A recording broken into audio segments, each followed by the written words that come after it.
आज हमारे secret garden में बढ़िया हरे राम हरे कृष्णा का प्रोग्राम हो रहा है।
That's why we always need to host a Kirtan, we always need to do a Kirtan.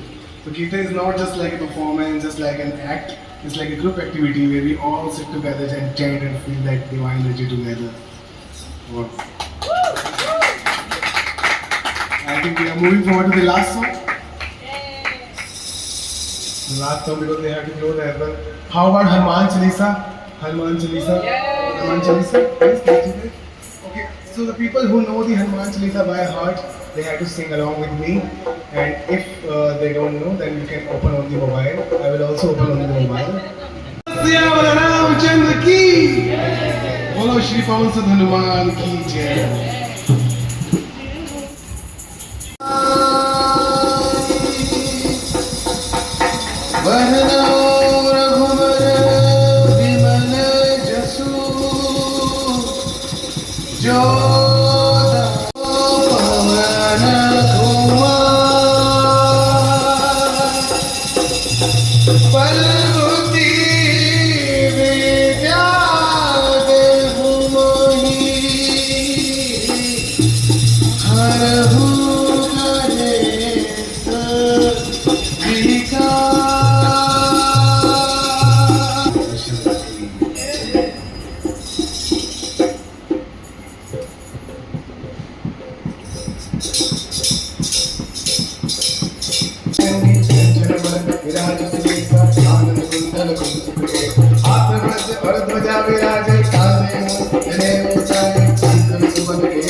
होय